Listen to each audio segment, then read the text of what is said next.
Good evening all. आज के इस क्लास में हम करने वाले हैं फॉर एचपी टेट केमिस्ट्री के एमसीक्यू एंड पीवाईक्यू। ये जो क्वेश्चंस हैं, अगर आप सी टेट का पेपर भी दे रहे हैं या अगर और भी टेट के एग्जाम की तैयारी कर रहे हैं, उनके लिए भी यूजफुल रहे। तो चलिए स्टार्ट करते हैं। फर्स्ट क्वेश्चन है, hydrocarbons are organic molecules that contains the element carbon. Hydrocarbon जो है वो कैसे ऑर्गेनिक मॉलिक्यूल्स हैं जो क्या कंटेन करते हैं, हाइड्रोजन को, ऑक्सीजन, कार्बन या बोथ। तो हाइड्रोकार्बन जो है, नाम से ही आई थिंक पता चल रहा है कि इसमें हाइड्रोजन वर्ड भी आ रहा है और कार्बन वर्ड भी। तो हमारा राइट आंसर होगा बोथ हाइड्रोजन एंड कार्बन। बिल्कुल बेसिक क्वेश्चन है ये। नेक्स्ट है, excessive bleeding during an injury is a deficiency of. अगर हमें चोट लगती है, जैसे कट वगैरह लगता है और बहुत ज्यादा ब्लीडिंग हो रही है, मतलब ब्लड क्लॉटिंग नहीं अगर हो पा रही है, ठीक है, तो वो किसकी डेफिशिएंसी हो सकती है, किसकी कमी हो सकती है। तो आई थिंक इसका रीजन आप सबको पता है। अगर जो घाव है वो जल्दी ना भरे तो विटामिन सी की डेफिशिएंसी के कारण होता है। और अगर एक्सेसिव ब्लीडिंग मतलब ब्लड क्लॉटिंग ना हो पाए तो वो किसका कारण है, हमारे अंदर विटामिन के की डेफिशिएंसी हो सकती है। नेक्स्ट है, BOD is a measure of. BOD की फुल फॉर्म क्या है, बायोकेमिकल ऑक्सीजन डिमांड। और इससे ये किस चीज को मेजर करता है, ये मेजर करता है वाटर में ऑर्गेनिक वेस्ट को। ठीक है, ऑर्गेनिक पॉल्यूटेंट्स इन वाटर, ये इसका राइट आंसर हो गया। ऑर्गेनिक पॉल्यूटेंट्स कुछ भी आ सकता है, जैसे फूड वेस्ट हो गया, एनिमल वेस्ट हो गया, ह्यूमन वेस्ट हो गया, ये सारे ऑर्गेनिक पॉल्यूटेंट्स के अंडर आता है। नेक्स्ट क्वेश्चन है, cloud formation occurs due to the process of.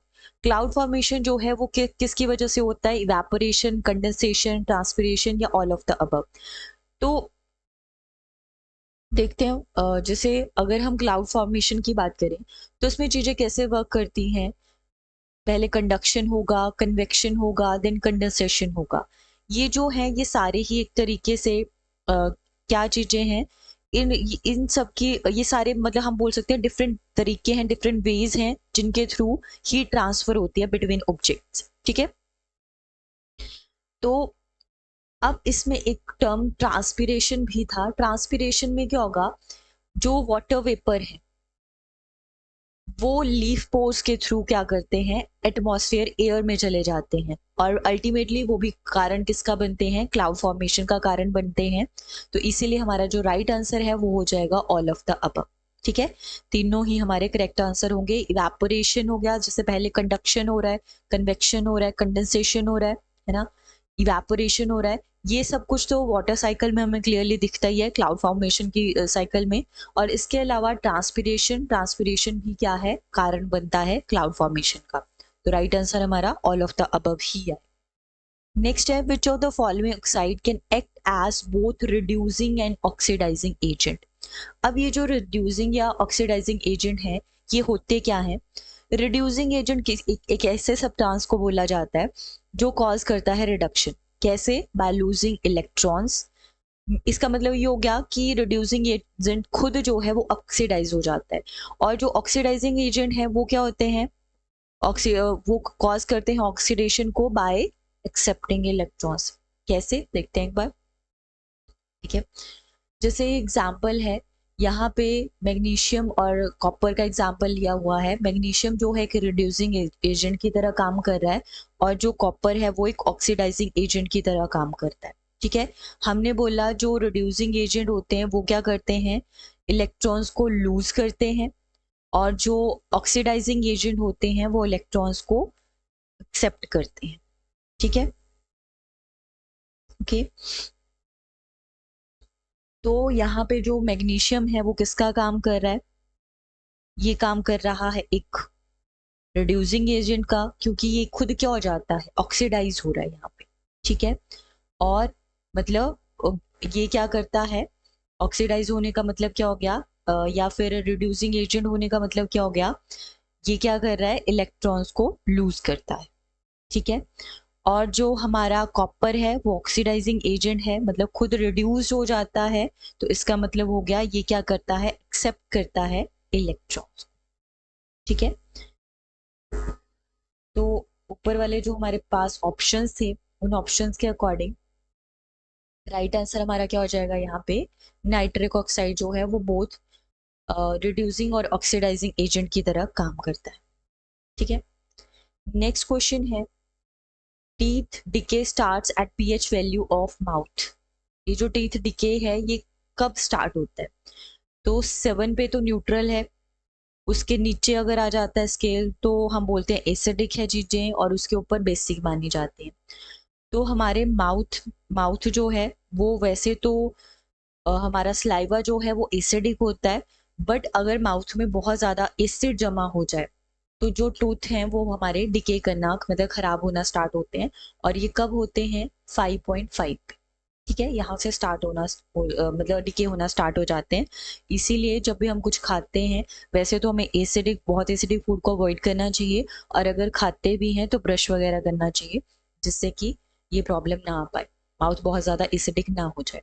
Next है electronegativity dash as we move from left to right across the period. अगर हम क्या करें, मूव करें कहाँ से, फ्रॉम लेफ्ट टू राइट, तो इलेक्ट्रोनेगेटिविटी जो है वो क्या होती है? डिक्रीज, इंक्रीज या सेम रहती है, या none of the above? Question हमने पहले भी पढ़ा है। अगर हम मूव करते हैं लेफ्ट टू राइट तो जो इलेक्ट्रोनेगेटिविटी है वो क्या होगी? इंक्रीज होगी। और उल्टा पूछ ले कि राइट टू लेफ्ट अगर मूव कर रहे हैं तो इलेक्ट्रोनेगेटिविटी क्या करेगी? डिक्रीज करती है हमारी। ठीक है, नेक्स्ट है टेमेरिड कंटेन्स। टेमेरिड जो है वो क्या कंटेन करती है? सिट्रिक, टार्टेरिक या सिक्सिनिक एसिड। तो यहाँ पे आंसर जो है वो ऑल ऑफ द अबव ही रहने वाला है, ये सारी एसिड्स इसमें प्रेजेंट होती है। नेक्स्ट क्वेश्चन है, phosphorus is generally stored in. Phosphorus को हम किस में स्टोर करते हैं? क्योंकि जो फॉस्फोरस है वो एयर के साथ बहुत ज़्यादा जल्दी रिएक्ट कर जाता है, तो खुले में नहीं छोड़ सकते। इंस्टेड ऑफ दैट हमें इसे वाटर में स्टोर करके रखना पड़ता है। नेक्स्ट है dash is the lightest particle. Lightest particle कौन सा होगा जिसका मास कम होगा सबसे?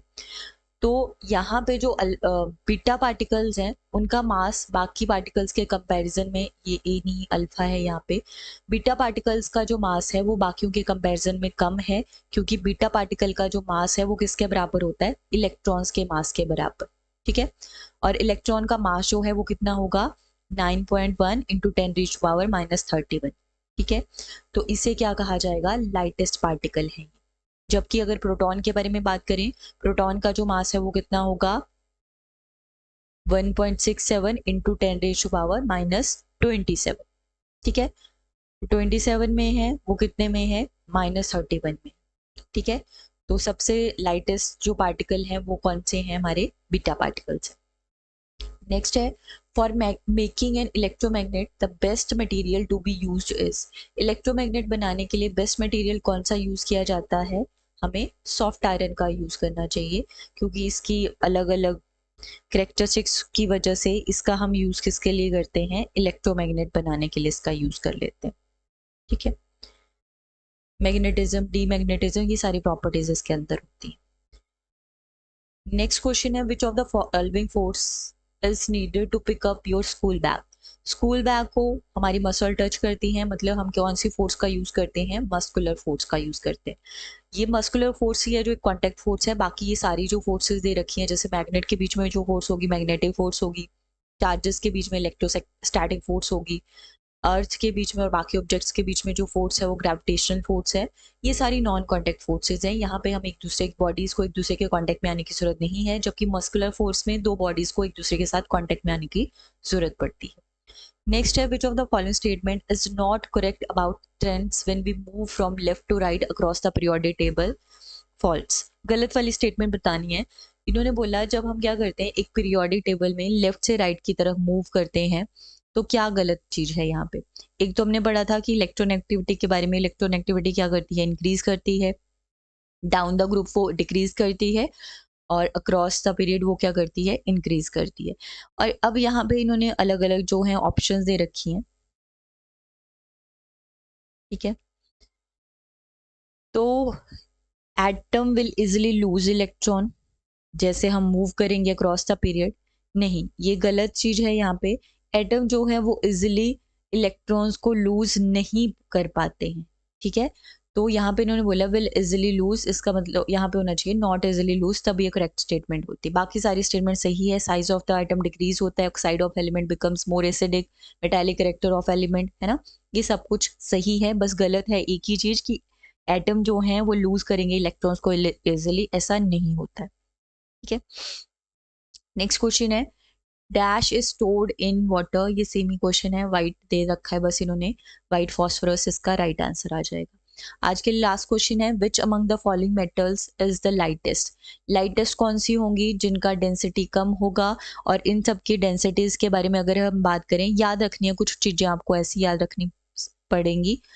2.7, टिन का 7 पॉइंट समथिंग होता है, लेड का 11 पॉइंट समथिंग और कॉपर का 8, मतलब आप ये मान लो कॉपर का 8 है, लेड का 11 हो गया, टिन का 7 हो गया, एल्युमिनियम का 2 हो गया। ठीक है, तो सबसे कम जो डेंसिटी है वो एल्युमिनियम की है, और जिसकी डेंसिटी सबसे कम होगी वो लाइटेस्ट होगा as comparison to other metals. तो राइट आंसर है यहाँ पे 1। ठीक है, आज के लिए बस इतने ही, ट्राई करूंगी और ज़्यादा क्वेश्चन लेके आऊँ, है ना, नए क्वेश्चन कुछ, बट आज के लिए इतना ही है। Thank you for watching.